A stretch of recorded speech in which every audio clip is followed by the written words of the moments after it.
Hello, everyone, and welcome to Zero Day Dispatch's monthly dialogue series. I'm Priya, the founder of Zero Day Dispatch, and today I'm joined by Rohana, our cyber policy research associate, and Irene Courtney, our community outreach coordinator. This strategic dialogue will focus on Japan's new active cyber defense law, which marks a significant shift in its cybersecurity posture. This new law grants authorities the power to monitor cross-border metadata and preemptively respond to foreign servers involved in cyber attacks. The legislation reflects growing concerns around national defense in the digital age and raises important questions about state authority, data governance, and legal safeguards in cyberspace. Our guest speaker today, Tomoko San, will present on the broader implications of the law for Japan's national strategy, East Asia's regional security landscape, and evolving global cyber norms. Before we introduce our guest speaker, Rohana will outline some housekeeping rules for this session. Hello, Rohana. Welcome everyone. Hi Priya. So before we dive in, let me quickly run through some Zoom tips to help us have a great session together. This will be a half hour to 45-minute discussion. There will be 10 to 12 minutes allotted for our guest speaker. The last 15 minutes will be allocated to the audience for their questions. Please be aware that this session is being recorded. By participating, you consent to being recorded. All attendees will be muted throughout the presentation. Only the speaker and the host will have their video on. Attendees can keep their video off or on. Please use the chat box to submit questions. We will address them during the Q&A session at the end. We recommend using Speaker View for the best experience. This recording will be submitted to various social media outlets. It will be free of charge and for educational purposes only. Oh, Priya, I think you are muted. Sorry. Oh, thank you. Thank you so much, Rohana. I'm delighted now to introduce our guest speaker for today. Tomoko Mitsuoka is a Tokyo-based researcher and speaker with a background in political science, focusing on how digital technologies, particularly AI and cybersecurity, are reshaping legal systems, societies, and cultural values. Her current work examines Japan's evolving cybersecurity and AI governance in the context of democracy, international norms, and regional stability. Welcome, Tomoko-san. Very much for inviting me for the very interesting talk today. Let me share my presentation document. Okay, this one. I'm not really good at technology, but should be okay. Okay. Today I'm glad to talk about Japan's active cyber defense law. And today, it's a comprehensive analysis of Japanese groundbreaking active cybersecurity defense legislation and its implication for national security and the position within the global cybersecurity landscape. Okay. What's the core framework of this law is that the ACD framework fundamentally transformed Japanese cybersecurity posture from reactive to proactive, authorizing designated government entities to monitor communications, penetrate advisory networks, and neutralize potential threats before they materialize. This approach represents a significant departure from conventional way like firewall and antivirus system. The third pillar of this new law is early detection, advanced monitoring systems to identify attack signature before execution. Resource identification is the technical capabilities to attribute attacks to specify threat actors, preemptively preemptive neutralization as the legal authorizations to take defensive countermeasure against immense threat. And this is very important to remember. This is only 5 essential sectors, including energy, transportation, telecommunication, and financial systems. So this is only for critical infrastructure protection. The challenges of the implementation as a constitutional constraint regarding communication privacy, legal and ethical boundaries of authorized security intrusion, technical capability gaps, and specialized workforce requirements, and of course, the balancing security imperative with civil liberty. So this new law illustrates the departure from conventional way of cybersecurity to proactive taking the measurement of the threat.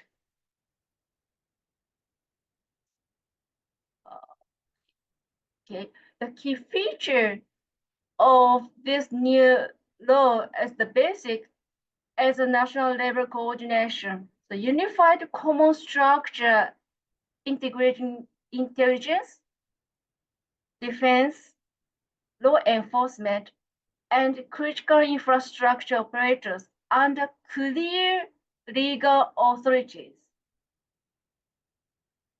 The reactive network operation is the skill to monitor attacker system, collect intelligence about upcoming threat, and block them before happened.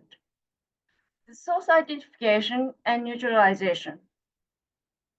The system identifies attackers using technical evidence and legally take action to make sure they cannot cause more damages within the framework of the law and protecting human rights and make sure it's openness. On top of that, the important point is the early detection system. Advanced monitoring and analysis to identify attacks signature and anomalize patterns before conventional defense would detect them. So what is the advantage of this system? It's damage prevention, intercepting threat before they reach critical system, minimize recovery cost and operational disruption. Infrastructure resilience is the ensuring continuous operation of essential services even during a heightened threat period.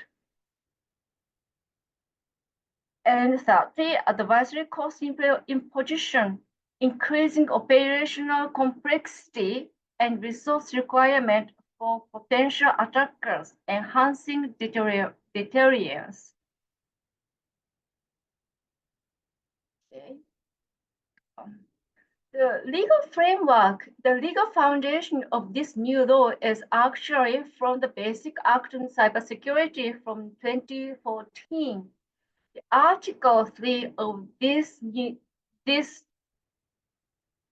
old law talking about the core philosophical principles of Japanese cybersecurity. One is a public-private cooperation, emphasizing proactive collaboration between government entities and private sectors, and citizen engagement. Promote voluntary participation and awareness among individual citizens, and of course, economic vitality as the position robust cybersecurity as a foundation for economic development and technological innovation. This is still happening among the Japanese government by METI, and this is one important point to remember what is happening by the government too. And international leadership is actually Japanese government is putting or aiming to be a leader of the cybersecurity area globally, and of course, right protection, establishing explicit prohibition against unreasonable infringement on citizens' rights while pursuing security objectives. So Basic Act create comprehensive framework of Japanese cybersecurity system across nation, national authorities, local government, critical infrastructure operators, businesses, and individual citizens. It means everybody in the societies need to be involved, and it's the matter of everybody's life. And the Japanese new law, ACD, is built upon this foundation. So Japanese government have been developing new law took 4 years to build up to now. What's the national security implication?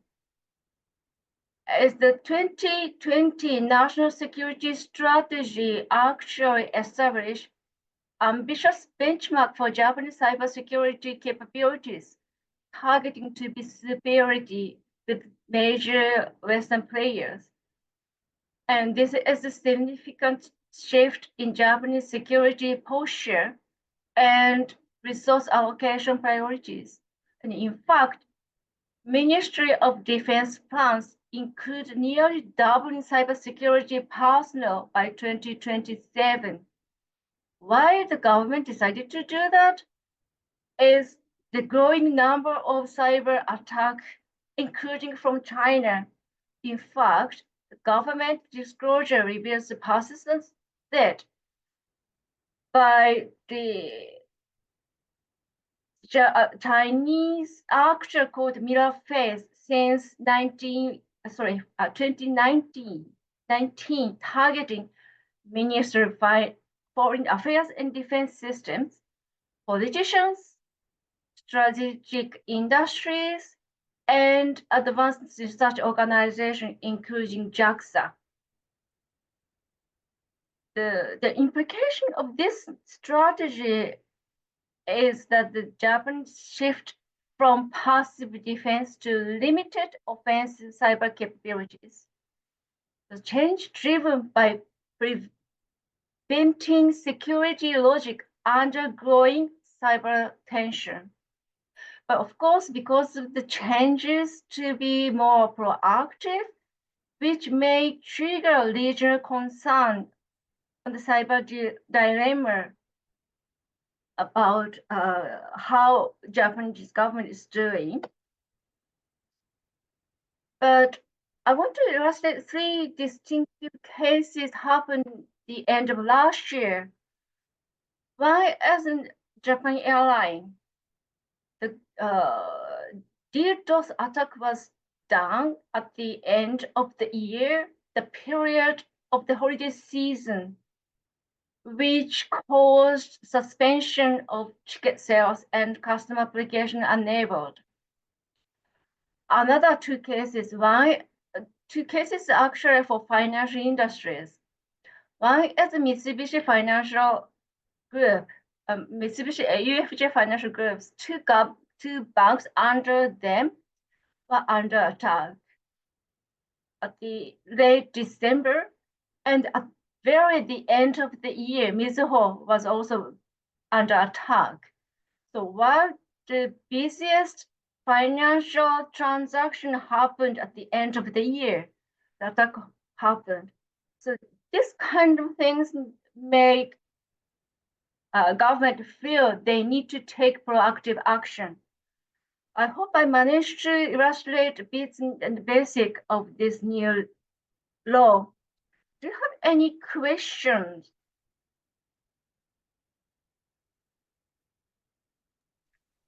Thank you very much, Tomoko. Are we at the end of the presentation? So far, Because I have notes, but okay, for particular law. Let me just ask the question because now the first few slides are still very fresh in our minds. So, what is the process for identifying and neutralizing a threat before it reaches a critical stage? And who is responsible for making that determination? The third party of the government is an independent entity from the government, and it will be monitored by the government and some other parties. So it won't be done by only one entity to dominate everything, because it's the national level coordination is required. So everything is under law and strictly law regulations, so that unified common structure will be created. Thank I you. hope I answered the question. Yeah. I have a question as well. Thank you so much for your presentation, Tomoko. I was wondering if you would like to discuss about your politics in terms of how does this legislation fit within the Quad countries community? I mean, how much does it align? You know, do you see that this kind of move is escalating regional tensions, or it can become a stabilizing? Or I mean, it, does it have any commonalities or differences with the other Quad countries? If you are aware of this, thank you. The similar strategies like Japan, other active cyber defense, but the Japanese system is rather more very strict under legislation. That's why many countries are watching the development.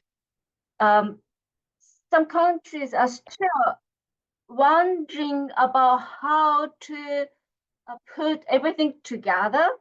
But Japanese government took more than 10 years to prepare up to active cyber defense law, so that brick by brick they managed to build to make sure that the privacy will be protected, the constitution won't be broken, but at the same time taking measurement to take counter action.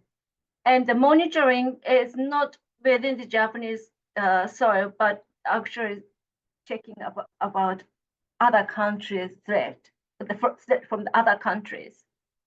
So some other countries are still, it's a gray, taking proactive action, yet it's not exactly written anywhere, but Japanese regulation mentions specifically talking about how it should be done. That's the difference, as far as I understand. Thank you so much. Hi, Tomoko. Thank you so much for your presentation and for this lovely question that Irene asked. So, speaking in terms of questions, so I have one more question for you.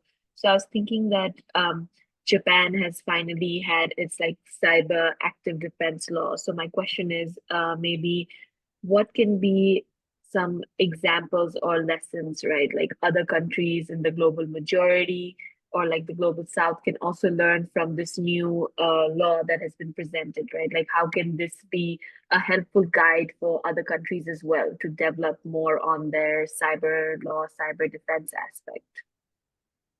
I think the most important point is the whether there is a legal constraints to do things, because the cyber attack is happening every day, and thanks to AI, it's getting easier for the attackers to attack. Of course, in cybersecurity is not only the cyber area, but generally speaking, it happening, and it's easy to be tricked, including phishing and other stuff. But at the same time, if the government decided to take proactive action, the nation, the people will show some concerns because it sounds like a surveillance. Therefore, it's important to have the specific regulations to make sure what the government can do and what government can't do to make feel more comfortable by the nation about the government is taking action like a surveillance.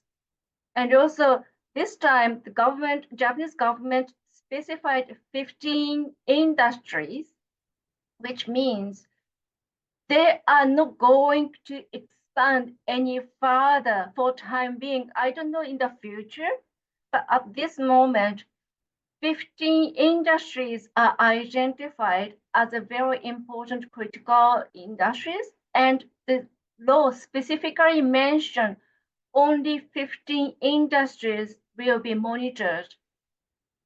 And that is the crucial industry. So they are not talking about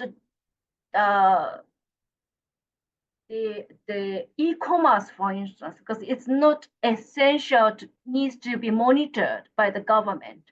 So the government is not monitoring what we are going to buy from somebody, but talking about infrastructure, financial market, government. So that's the important point. So make sure having the good written or good framework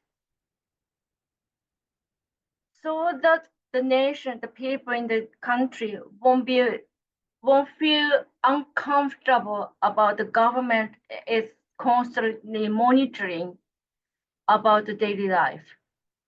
I hope I answered your question. Yes, thank you so much for that answer. I think you balanced it out perfectly in terms of like the privacy aspect and how can the government balance in terms of public perception, but at the same time keeping security in mind. Yeah. Any other questions? Irene, I think you have another question. Am I right? Yeah, I dropped the question in the chat again about geopolitics because, I'm so fascinated that you have this knowledge and you can actually make so much sense by explaining the broader impacts of this law. So I was wondering if you can explain how does this law place Japan between the United States expectations and Chinese sensitivities, Chinese relationships with Japan? That's a very difficult question.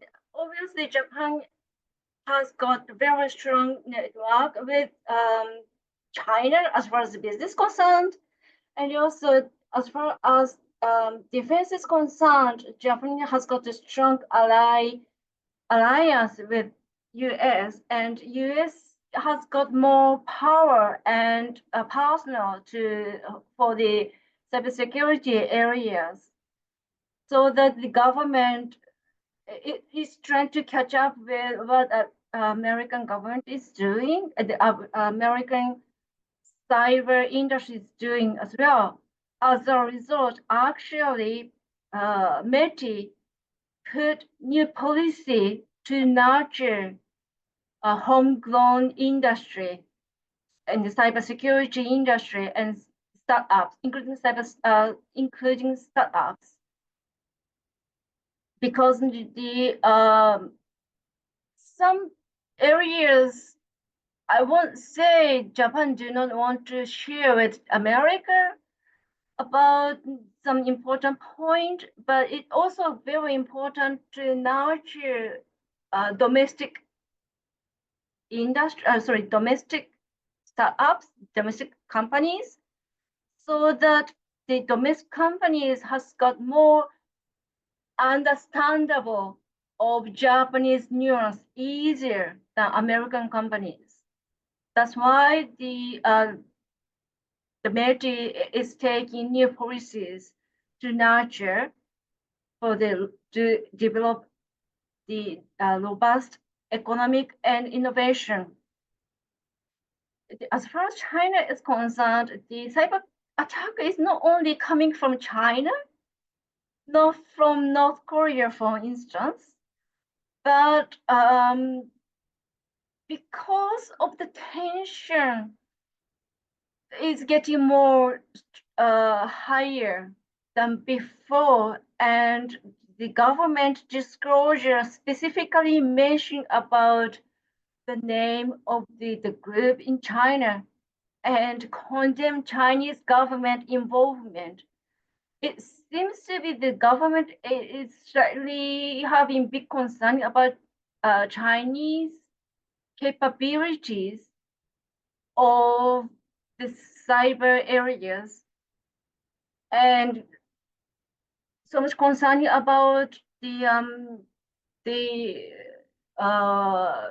industries as well, because they are also seems to be accessing to JAXA, for instance, as well as the Ministry of Foreign Affairs and the politicians.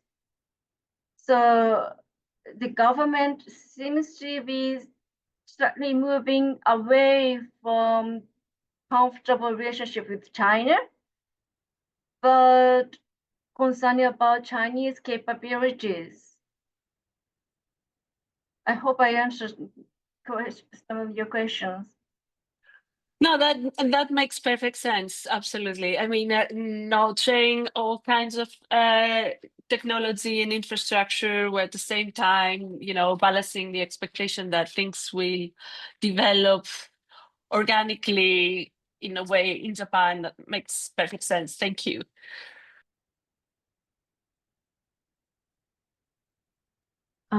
I think I have one more question for you, Tomoko, as we have a little bit more time here.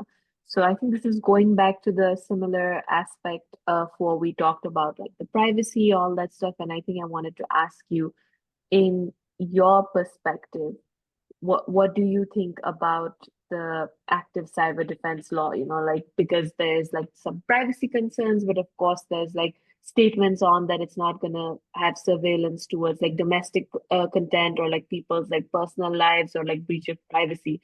But I wanted to know your thought and your opinion perspective on like, is this a step forward for Japan to move in this direction with this law in place, with so many AI innovations, cyber stuff happening? Like, is this a good step? And like, what are something else further that Japan can do, in terms of like, increasing the cybersecurity, raising more awareness, and like, protecting their critical infrastructure systems as well. So I just wanted to know your opinion and your perspective on it. Privacy is concerned, it's the problem of the trust between the individual and the government, which is doing the surveillance. But at the same time, the government specifically mentioned, as the law said, only 15 industries, that which doesn't really include the private data. Infrastructure is monitored, but I don't think the government is monitoring all transactions. The government is monitoring about cyber attack only. So that's something the government is concerned about the privacy, of course, and also Japanese has got another privacy related laws, so that the people are not so much concerned about this new law, fortunately, for time being. And sorry, I can't remember, another question is related to. Yeah, I was just adding that, do you think this would be a good direction, and what are some more things further that Japan can do in order to enhance their cybersecurity with all the AI innovations and cyber industrialization movement that is happening? Yes, I think it's very important. And in fact, I just read some post on LinkedIn from NEC that they are also going to increase the number of employees into the cybersecurity area. The companies are also preparing for the cybersecurity because we've been hearing so much news about the cyber attack in Japan and from overseas. So the government is moving forward and industry is moving forward for the cyber areas. And also the phishing kind of the attacks for the attack happening to the individuals and happening as well as in everyday life. If you are receiving emails from somebody, you may get some suspicious emails. And today I got quite many from my companies talking about there have been so many emails talking about the claiming the emails are sent by the credit card companies, but in fact they are just phishing. So that the government and industries are moving forward to take better position to monitor the cyber areas. And by doing that, people will realize the individual people are also needs to be concerned about. As the law, the foundation, sorry, the basic act in cyber security actually talk about the citizen engagement is also very important.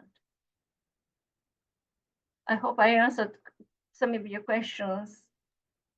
Yes, you did. Thank you so much for your wonderful insight. Priya, I think you're muted. I know you're saying something.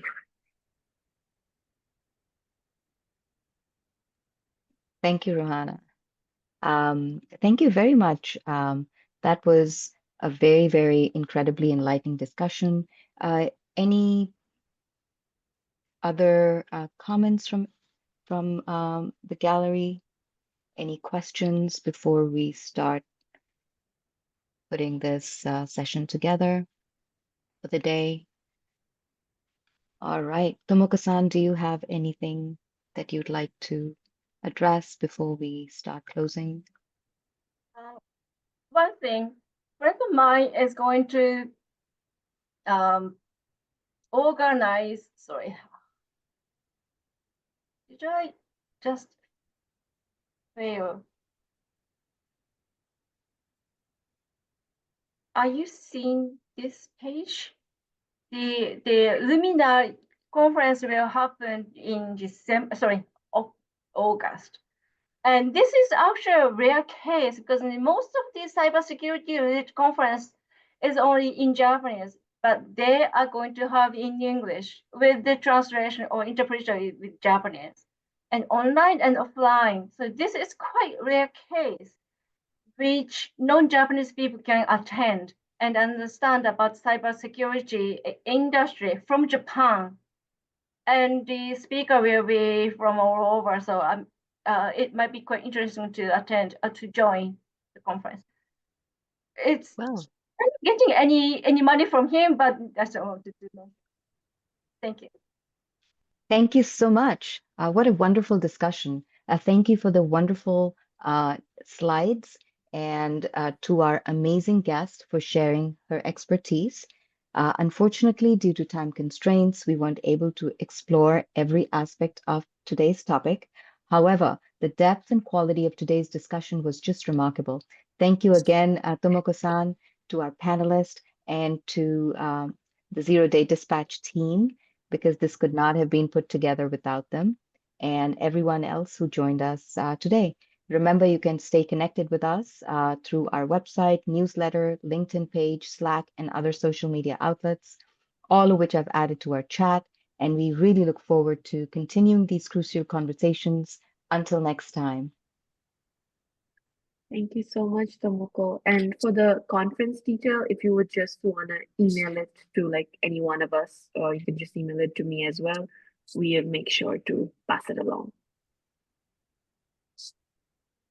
Thank Thank you, you. Tomoko. Thank you, everyone. Thank you. Thank you, Tomoko San. Bye for now. Arigatou gozaimasu.